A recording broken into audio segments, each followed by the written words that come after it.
And Michael Cole appeared on Logan Paul's Impulsive podcasts for an hour-long interview. I watched the entire thing. I thought it was very good.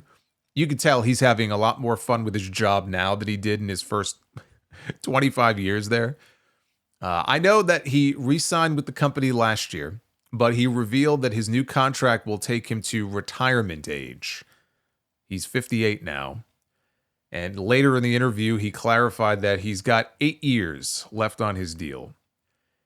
He said, the company really made me feel for the first time like I was really important to this place. So, from contemplating retirement to signing a new contract for 10 years, I assume it was around 10 years when he signed it. If he's got 8 left, it would be weird to sign a fucking 9-year deal. But yes, he was thinking about quitting when Vince was still in charge, to go from that to like, yeah, I'll sign a new friggin' decade-long contract, sure. So he was asked what about the deal made him feel that way, and he said, the paycheck is part of it, but the new regime had a lot to do with it. When I went to sign the new deal, I sat down with my wife, and I'm 58 years old now, and I'm like, they want to get me to retirement age. And this is because we had talked about me getting off, out of this for a long time now because of the travel and everything else. Yeah, I think it's the everything else that's the key here. And she was like, you got to do it. This is your legacy. Like, you're going to be miserable if you don't finish this up the way that you want to finish it up. And she was great about it. So she was 100% on board with it. And I'm here for a while. He was asked about the Corey Graves situation and had this to say about it. I still don't understand all the dynamics of it. I know that he sent something out on social media that was pretty critical of the company. He tried to explain to everyone that he was trying to generate some interest in maybe a type of storyline. I don't think the company saw it that way. I think he and the company are working that out. I love Corey to death. He's an unbelievable commentator. Besides McAfee, he's probably the best partner I've ever had. Oh, I think there was some very real frustration behind that tweet that he deleted.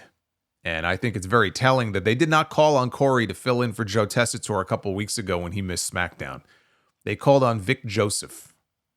As they did last week when Jackie Redmond missed Raw for the NHL Nations game. They had Vic Joseph doing interviews with the wrestlers up on the concourse throughout the entire show.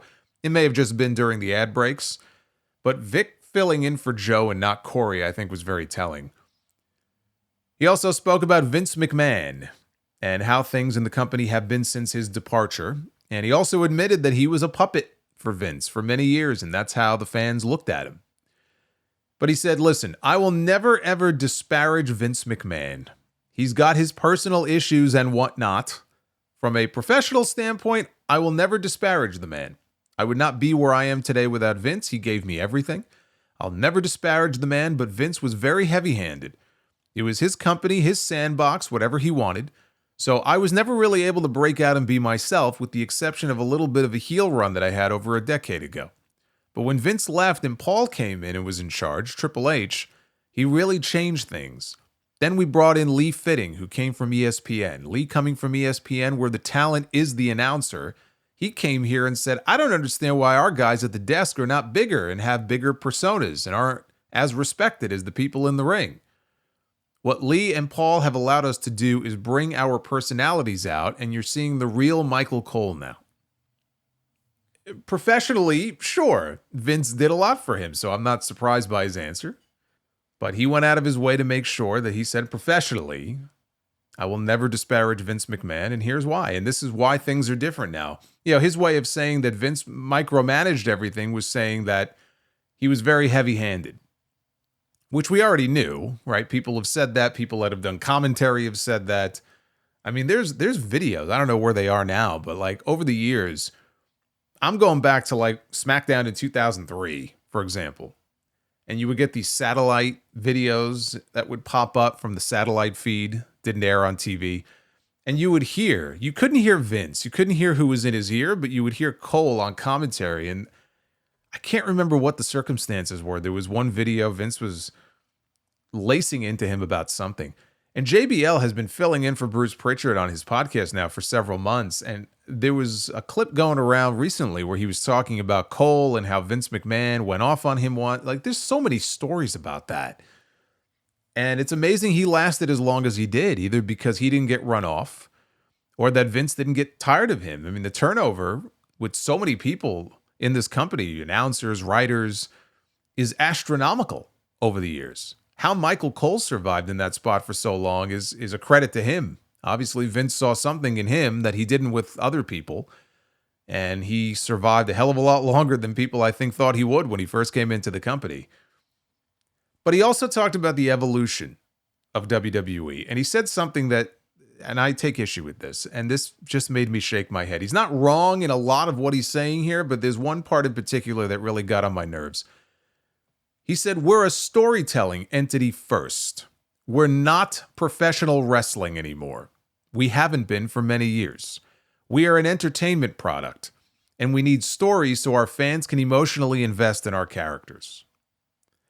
And he also said, Jim Ross came to WWE already a wrestling guy, and I think me being new and fresh and not a wrestling guy, Vince was able to mold me how he wanted me to be an announcer. I think people are beginning to understand now that, yeah, you know what? You don't have to call every single move in a wrestling match. You make sure you call the big spots, the big moments, but it's more important for me to explain to our audience who you guys are. First, let me just say, a lot of what he said there is 100% true. They are a storytelling entity, and you absolutely need to tell those stories to get people to emotionally invest in your characters. Okay, story is so important.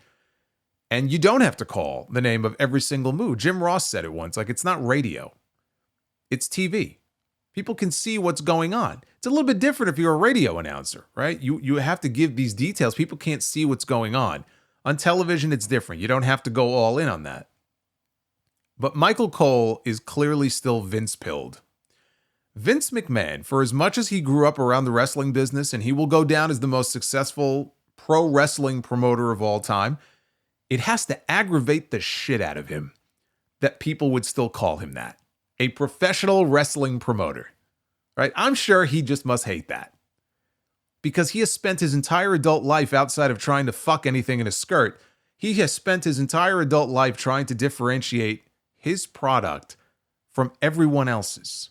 Because he didn't think pro wrestling would sell tickets to the masses, right? And pay-per-views and sell merchandise.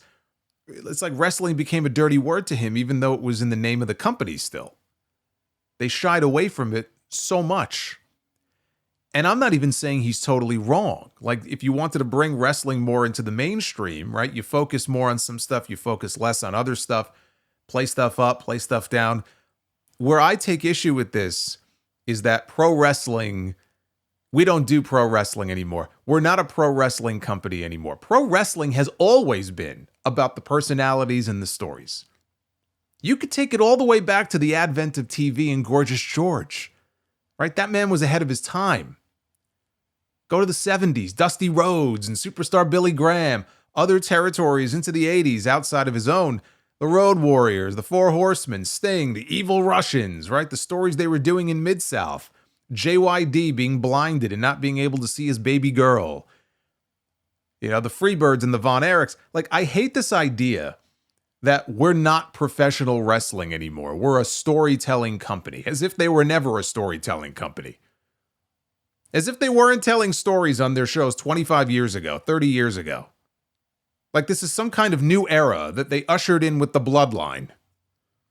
I mean, they may be more cinematic in the way they present things, but they are and always have been and always will be, first and foremost, above all else, a professional wrestling company. But Vince was so worried about the stigma around that word that he managed to convince these people that everyone looks at wrestling the same way. And so, what we're going to do is something innovative and completely different from what anyone else is doing. It's not. It's really not. Like, it's not that deep. You're a pro wrestling company, dude. Like, no father is telling their son, hey, let's go to the entertaining show tonight. Hey, Winston, they're telling stories tonight at the Barclays Center. Want to go? You don't want to do matches just for the sake of doing matches with no story. I agree with that, right? Unless they're squash matches, right? You're just trying to get somebody new over. That's fine. But this idea that, like, we tell stories and other companies don't. Like, it's something trademarked and patented by WWE. It's just so fucking laughable to me. Pro wrestling is storytelling. It has been for a lot longer than Michael Cole has been around. It's the story of good versus evil, right? With larger than life personalities. That's what pro wrestling is. That's what WWE is. You are a pro wrestling company.